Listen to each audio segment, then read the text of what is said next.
This is the second part of our Ginny and Georgia series, link in the description for the first part. At dawn, Georgia rushes into Ginny's room to ask her to pluck her hair off her jaw with a pair of tweezers.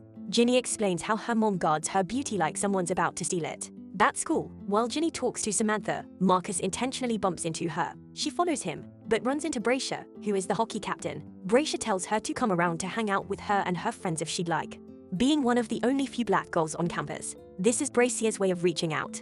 At work, a guy named Nick shows Georgia around. Later, Nick brings the entire team up to speed about an investment in a cannabis dispensary called Green Gardens that they are expecting to make a lot of money to use for Paul's re-election campaign, until Nick explains that they lost the deal. Georgia logs into her online banking to see that she owes thousands of dollars on her credit cards. Georgia asks Nick if she can help with the Green Gardens case, and he tells her to go pick up lunch. When she probes further, Nick remarks that she never finished high school and is out of Paul's league. At Austin's school, Miss Jacob decides to make him the star of the week, but Zach protests. Miss Jacob insists and asks Austin to bring something he loves to school to present to the students. At a store, Ginny tries to buy a Plan B pill from a cashier who doesn't like minding her business. Back at home, Georgia speaks with Ellen about her terrible day, and Ellen's deaf husband, Clint, comes to introduce himself. Soon, Max leaves for an extra credit class where they have to see a movie, and Georgia hands her some money to give to Ginny. At Georgia's home, Ginny reads through the Plan B instructions while Max waits for her downstairs. Meanwhile, Georgia tells Ellen that Max is obviously not going to the movies. Ellen is shocked that she didn't notice and worries that she's a bad mom. Georgia tries to help Ellen investigate Marcus and offers to help her find Marcus' Instagram account. At Brody's place, all of them get high, and Ginny tells them she's never smoked before. Samantha tells Ginny that she dated Hunter in 8th grade, and they were each other's first. Max says Hunter is a good kisser, and Ginny wonders why Max knows since she's not straight, but Max says that she has kissed all of their friends. Matt informs them that Hunter can't make it because he's out doing court prep so that he can become school president. Soon, Ginny's speech starts to slur due to being high. When Ginny gets home, Georgia tells her she knew where she went. Ginny tells Georgia that she smoked, and Georgia thanks her for letting her know and asks her if she liked it. They talk about making love, and Georgia tells her to let her know before she ever loses her virginity. After she leaves, Ginny goes into her closet and checks the scar on her thighs. She's a cutter. The next day at school, Max tells them her mom is mad about her late-night escapade. Later, Ginny tells Marcus she thinks it's weird that they haven't spoken since they made love, and tells him she took a pill just to be safe. In class, Ginny asks Max for a tampon, but accidentally tosses it at Hunter on her way to the restroom. At school, Austin presents the letters that his dad wrote him from jail, and Zach taunts him. After school, the girls try to comfort Ginny about the mistake. Soon, Hunter comes by and gives her something for her period that he learned from his sister, and he apologizes for not showing up the day before. Abby and Nora invite Ginny to go shopping. At the store, Abby starts to do some shoplifting and influences Ginny to join her. As they attempt to leave the storekeeper catches them. Meanwhile, Nick leaves to grab lunch, while Georgia snoops through his computer to get information. Soon, she receives a call from the storekeeper. At the store, Georgia claims her daughter would never steal, but Ginny tells her she did. Georgia accuses the storekeeper of racial injustice, but later pays for the stolen earring and does some shopping herself. Outside, Abby claims that she has no idea that Ginny was stealing. As they're about to leave, Georgia discovers Cynthia's office. Cynthia mentions that Zach wasn't happy with the fact that his star of the week went to Austin, and mentions how terrible Austin's presentation was. What a bitch. Georgia takes Ginny to go have lunch in a nearby coffee shop and tells her that those girls are not her friends, but Ginny says she wanted them to love her. The shop owner named Joe comes by, and Georgia convinces him to hire Jenny so that she can learn how to make money. At night, Georgia seems to have some trouble sleeping. She has a dream of when she was younger and was learning how to shoot. She remembers meeting a boy named Ginny Miller. At school, Max tells Ginny to ignore Abby and Nora because of what they did. As they walk through the hallway, Brasher asks Ginny if she's coming over, but she says she can't. In the evening, Georgia, Austin, and Ginny go watch a game. Georgia approaches Paul and says it's a coincidence to see him, but Ginny calls her mom a skank. When Paul comes to join Georgia and her family, she tells him about Cynthia's office and how she had planned the disapproval of the Green Gardens bill, which gives Paul an idea. At night, Marcus sneaks into Ginny's room to ask if they are cool, and she starts to rant about how hard her life is going. Ginny starts to cry, and Marcus hugs her. He tells her that he didn't know that when they made love, that it was her first time, and he attempts to make out with her again since she has already taken the pill, but she tells him to get out. When Georgia notices Ginny crying, she comes to check on her, and Ginny says she's mad at everyone and herself. Georgia tries to cheer her up and invites her to join her and Austin for a small party in their living room. As they dance, we flash back to when Georgia went into a store with Ginny Miller and they shoplifted romantically. Georgia and Ginny Miller proceed to rob the store, Later, Abby and Nora give Ginny a makeup kit to apologize. They all send pictures to Max, who is grounded, to taunt her. Later, Georgia writes Austin a letter from his dad, who is in prison. At Cynthia's office, she notices that the green garden is being worked on and wonders what's going on.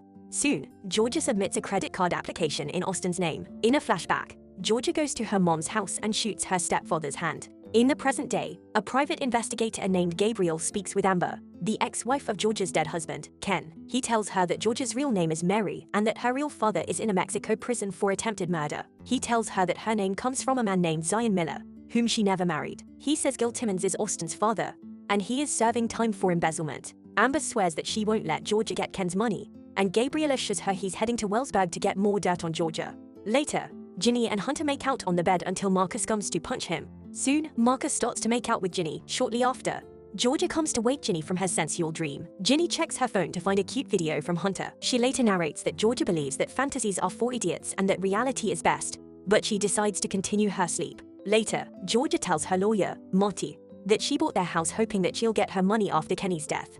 When Ginny walks by, Georgia pretends to be receiving an evangelism call. Soon, Ginny gives her a letter from school about a sophomore sleepover that she has to pay for. Meanwhile, at Ellen's home, Max protests that the sophomore sleepover is the most important night of her life, but Ellen tells her she's grounded.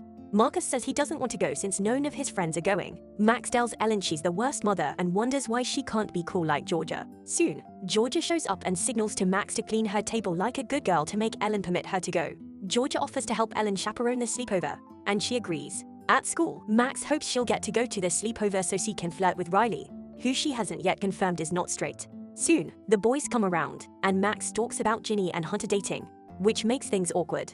At work, Georgia asks Nick to babysit Austin for her, but he refuses. Paul overhears their discussion and offers to watch Austin. During the dance rehearsal, Max and Riley keep staring at each other. At the coffee shop, Joe teaches Ginny how to operate the machine. Soon, Marcus comes to buy some coffee, and Ginny speaks a bit rudely to him. He tries to touch her hands, but she just tells him to pay up. When Marcus leaves, Joe tells her to try not to be so hostile to the paying customers. At night, Ginny receives another cute message from Hunter. On the girls' group chat, Max asks them if she should make a move on Riley because she's not sure if she swings that way. At Abby's home, she locks her door and turns up the music to drown out the voice of her arguing parents. She proceeds to put some duct tape on her thighs because she is conscious of how her thighs look. On their group chat, Max asks Ginny if she's dating Hunter, but Ginny says she doesn't know yet. The girls plan to wear PJs to this sleepover, but Abby plans to wear really expensive jeans. The next day, the girls all wear matching shirts with the word "mang," and Abby rocks her jeans. They meet Georgia and Ellen, who are the chaperones. Max and Georgia tell their mothers not to embarrass them in front of their friends. Later, Georgia steals some money from the ticket payment box. Inside the school, all the students dance in the hall. Soon, the girls all head into a photo booth to take some pictures. Hunter shows up in the photo booth and asks to take a picture with Ginny. Soon, Hunter kisses Ginny. On the dance floor, they all dance while Georgia watches. Ellen tells Georgia she thinks she shouldn't have made Marcus come to the party since he struggles with people because of his past. Ellen asks her if she thinks parenting is total guesswork, but Georgia tells her they must have done something right, as she stares at the kids dancing. Shortly after, Brody tells Ginny that her mother is hot. Ginny hands Georgia her photo booth pictures and tells her mom to stop watching her, which seems to hurt Georgia. At their home, Paul tries to get along with Austin, but he protests that his mom said it'd be just the three of them. Paul tells Austin he's only helping Georgia out, but Austin is skeptical. In the bathroom, Georgia checks Ginny's pictures and sees one of her kissing Hunter, and chuckles. Suddenly, Georgia recalls when she found out she was pregnant while in a bathroom. Meanwhile, the girls convince Ginny to comb her hair for a picture they are taking. Ginny tells them she kissed Hunter in the photo booth. Somehow, Ginny's hair looks worse after they comb it, so she goes to take care of it in the bathroom. Later, Ellen decides to take the ticket money to the principal's office, but Georgia offers to help her. Meanwhile, Jordan, Nora, Abby, and Brody sneak into the class to drink booze. At Georgia's house, Paul tries to get Austin to play card games, but he isn't buying it. Paul shouts at the referee as they watch soccer, and this seems to interest Austin, who joins him. In the ladies' room, Ginny spots Marcus and they talk. Marcus tells Ginny that he's not feeling the sleepover since none of his friends are here. Ginny asks him about his girlfriend, Padma, but he says he doesn't do girlfriends. They both make some funny impressions and have fun. Meanwhile, in class, as they play Truth or Dare, Abby asks Jordan the kinkiest place he and Nora have ever made love, and Jordan tells them they did it in Brody's parents' bathtub.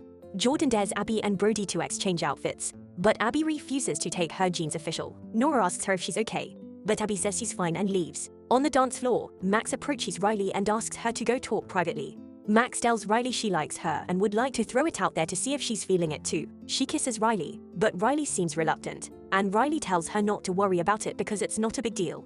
Riley asks her if they'll be good at rehearsal, and Max says they'll be good. Riley tells her she's straight, but wishes she wasn't because they would have been a very hot couple.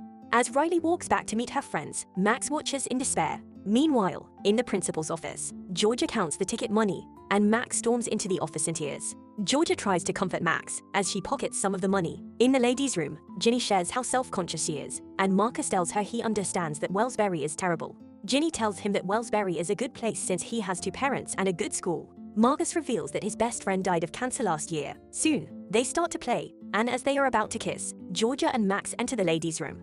Georgia tells Max that love isn't easy, and tells her to get out there and have fun. Georgia spots Ginny's shirt, and Ginny comes out to meet her. Sophie doesn't notice Marcus. While Georgia helps Ginny with her hair, she mentions that she looked like she was enjoying herself with Hunter. Ginny doesn't want Marcus to hear about it and tells her mom to drop it. Georgia asks her why she's been so mean to her since she came to chaperone to ensure she is doing all right. Ginny tells her that she only believes she came because she's jealous that her daughter gets to do this when she never got to, which offends Georgia. In a flashback, Georgia steps out of the bathroom and accepts some food from a boy named Joe, who tells her they are there for an excursion from Wellsbury. They both talk, but he soon has to leave. Georgia promises to look him up if she ever comes to Wellsbury. Back in the present, Joe approaches Georgia in the morning after the sleepover.